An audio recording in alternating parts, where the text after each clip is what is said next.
All right, welcome back. Whitlock and Wiley, Bucky Brooks is back. Let's move to Green Bay, where Aaron Rodgers may be coming off a down year, but most people around the league think very highly of him, with a recent survey of NFL coaches and executives naming Rodgers the league's top quarterback.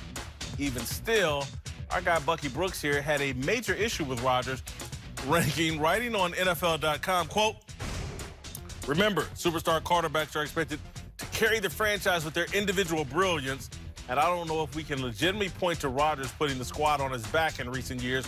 Sure, the team has won some primetime games with number 12 in a starring role, but Green Bay's middling 33-30-1 record over the past 4 seasons can't be ignored." Headline to your story, Bucky, was Aaron Rodgers overrated.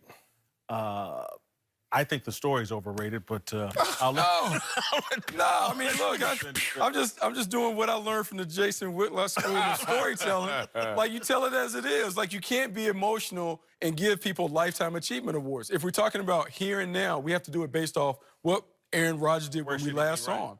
Look, 500 quarterback. Where should he be ranked?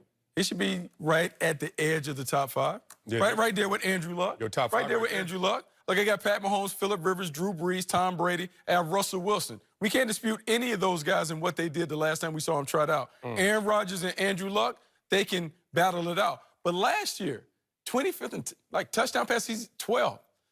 Completion percentage, 62. Right? And look, you walk on the field, no one cares. No one cares. That's true. Like, once you walk out there, no one cares. And so for the last few years, he's been this same quarterback that we've seen. And everyone is giving him every excuse. Oh, it's the coach. The coach doesn't call the right plays. Oh, the defense doesn't get right. Well, at some point, why are we paying him $30 million? If you're getting the biggest slice of the pie, you got to make everyone else better. Let's see him elevate some others. Look, one, let me give him a little history of our relationship. I used to call this man the Rosetta Stone of football because he translates the game like none other. When you broke down the All-22 film, a lot of people are not privy to knowing what the All-22 is. There's no voices on there, no commentary. You just get to see the entire field. And I love how you said Aaron Rodgers has gotten to a place where he wants to take the three-point shot, not the layup. And a Drew Brees, a Tom Brady will take those short dump-offs, which creates the angles, which sets up the defense, which allows you for those big plays. Aaron Rodgers is overrated right now if you're saying he's the best quarterback in the game. And if you notice, every time people talk about Aaron Rodgers, they qualify it. Most talented quarterback in the game. I hear that more than not. And secondly, the numbers support it. You didn't give a hot take.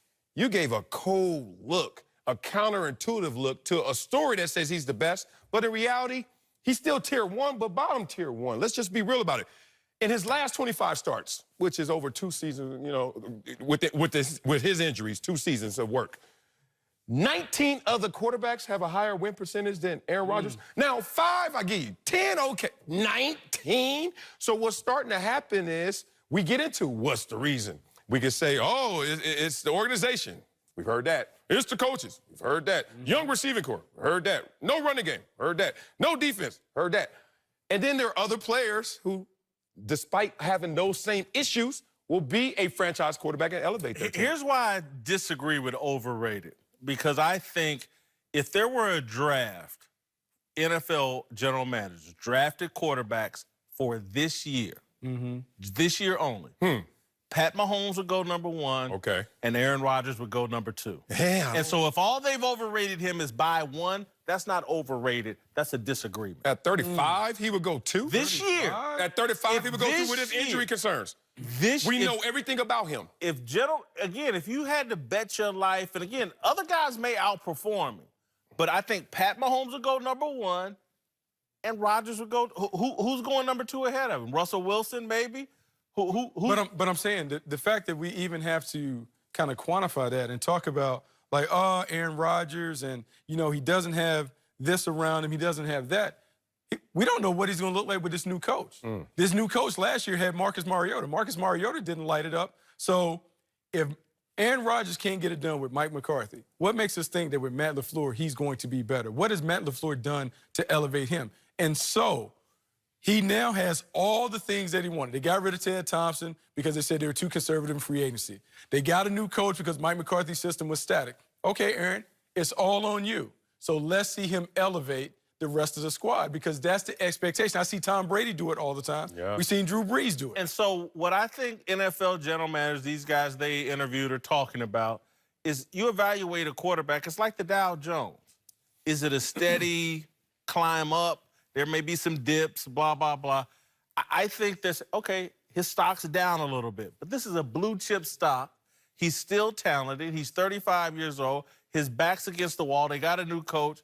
They're predicting he's going to be right there back on top with Pat Mahomes and whoever else is at the top of the QB. Why would they predict that? Even in Bucky's article, he talks about how his completion percentage, 3 of the last 4 seasons. 4 seasons, we got 3 of them under 65%, under 100 passer rating. That trend is, this is not a roller coaster. This is trend down. Second lowest completion percentage of his starting career last year. And you add the injuries, and then you say, well, if you're a franchise quarterback, part of that definition is you rise above the fray, and you bring them with you. And I don't see that happen entirely in Green Bay. He's Russell Westbrook. He's Russell Westbrook. That's what he is. Holy cow. Very talented player. Very talented player. cow. But he's not elevating the squad. You're not winning the championship with him right now. Russell now, Westbrook. You had to add the right now. What? He's won a championship. He's won- Westbrook has it. Russell Westbrook. How many times has Hey, look, hasn't he been MVP Russell Westbrook. twice? Yeah, 2 MVPs and a Super Bowl championship. Not going there, but I will say. But no. We're not. But it's not It's a lifetime achievement. We're talking about right now. Yeah, line of What's the demarcation. difference between him and Russell Westbrook? Super talented, collecting triple doubles out the wazoo. But are we winning? Because ultimately, you're judged by whether you win or not. He's Russell Westbrook. You've made a hell of a point, Bucky. No, I disagree with it, but you've made a hell of a point. All right, coming up. See, coach. Is it time to admit that Brooks Koepka is the next Tiger Woods? TV's hottest look at social media. Next!